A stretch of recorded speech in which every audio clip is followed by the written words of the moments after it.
How do you start your morning? David Berkowitz liked to start his mornings with a bit of Hall & Oates. He loved the song Rich Girl. You're a rich girl, and you're gone too far, 'cause you know it don't matter anyway.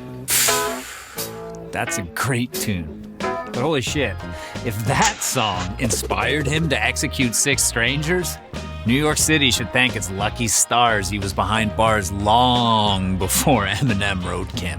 Now please, bitch, please!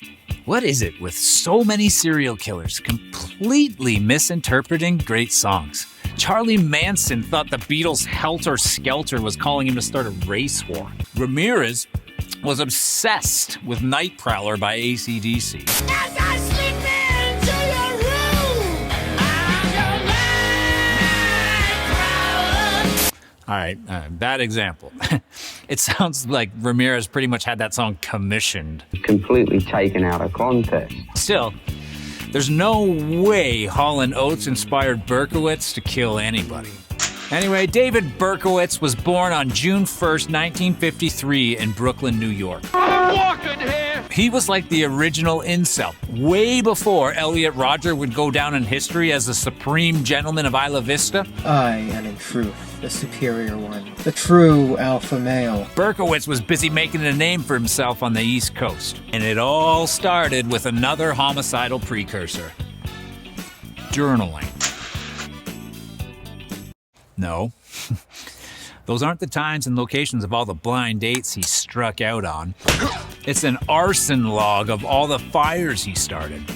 But who in the fuck keeps evidence like that just lying around? Why don't you just tattoo it on your body for the police, man? I've got him on me. What, do you keep dead bodies in your room too? Spent shell casings? Murder maps? What, you got any Polaroids of yourself, like giving thumbs up over your victims?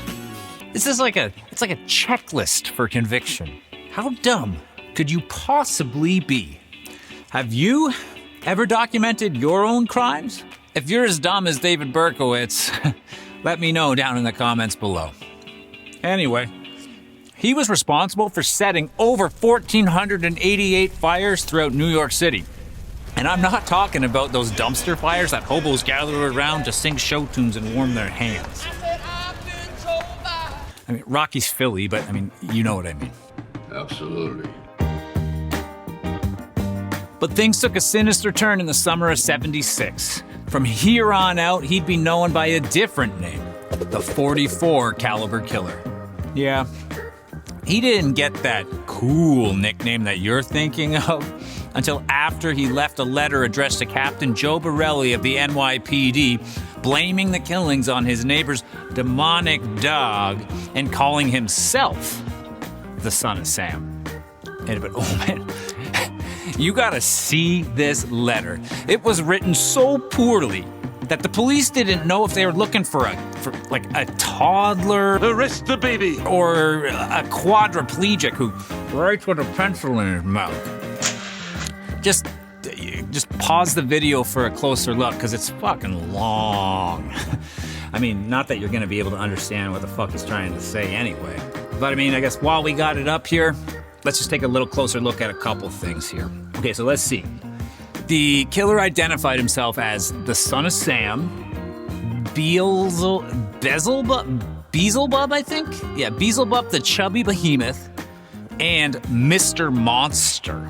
That sounds like straight out of fucking My Pet Monster. I would have loved to have seen the cop's face who arrested him when he realized that the demon-possessed killer that they were hunting was just some horny, nerdy Jewish guy from Queens. Look at this guy. Beelzebub the chubby behemoth? That's way more fitting. And just imagine what those headlines, those famous headlines, could have looked like. All things considered, Berkowitz had the last laugh with this one. The first day the New York Daily News published his letter, they sold over 1.1 million copies. It's not bad readership for a guy who can't hardly hold a pencil. I was supposed to go to a party Friday night and I'm not going. How come? I'm scared. During the summer of '76, New York went into full-blown panic mode. No more late night show tunes around the dumpster fire. Hey, yo, what are you doing? As soon as the sun went down, fear gripped the city. With his .44 caliber bulldog revolver drawn, Berkowitz went on a fucking rampage, shooting anyone who looked like they had a healthy sex life. If he wanted to shoot me, he wouldn't have a chance, really. It was like I fly up the stairs 4 steps at a time. Eventually, the Operation Omega Taskforce was formed. Under direction from Deputy Inspector Timothy J. Dowd, there were 300 officers working around the clock to find this lunatic. And even though he was being hunted by a small army of NYPD's finest, Berkowitz thought it'd be a good idea to start sending in a couple more letters. He took up correspondence with Jimmy Breslin. He was a New York daily news writer known for being like brash and bold. Shut up. Get out. He had a talent for penning these columns that kind of championed the ordinary citizens. Again, this letter, long as shit. But here's the infamous intro. Hello from the gutters of NYC, which are filled with dog manure, vomit, stale wine, urine, and blood. Writing in a straight line. Ooh, not bad, Beelzebub. You even managed to impress Breslin with this one. He had that cadence. I remember when I read it, I said, this guy could take my place with a column. He had that big city beat to his writing. It was sensational. Too bad you murdered all those innocent people and ruined your chances of becoming a respected columnist. What is with these guys and their obsession with reaching out to the police and media? Hey, everyone, come and see how good I look. They're not your drinking buddies. You think the cops are like all down at the station reading your insane ramblings and thinking to themselves like, hey, you know, like this Beelzebub guy, demon guy, he doesn't sound all that bad. Like, you've only caused their department to work, I don't know, for like 5,000 hours worth of overtime. Actually, I guarantee that they couldn't wait to meet you, but certainly not for the reasons that you think. BTK. He did the same shit. Okay. The only difference is that his correspondence led police directly to his doorstep, and Berkowitz's capture was a direct result of a parking ticket? Whoa. A fucking parking ticket?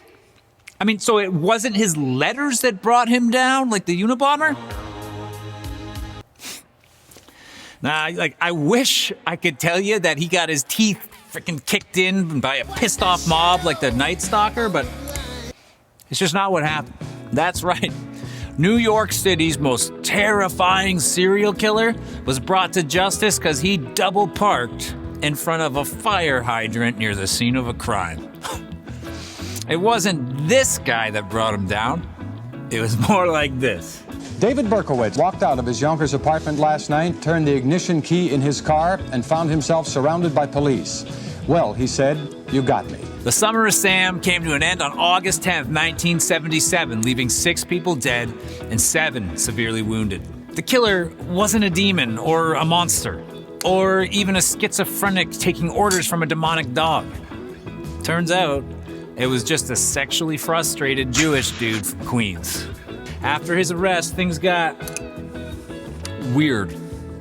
You know, like dogs and all other conspiracies, but you know, that's an entire story of its own, and we'll get into that in another episode. What do you think? Should David Berkowitz have access to pet therapy behind bars? Or would the canines just inspire him to murder his cellmate and set fire to the prison? Let me know in the comments below. And of course, don't forget to unalive that subscribe button and click that notification bell because we've got new content dropping all the time.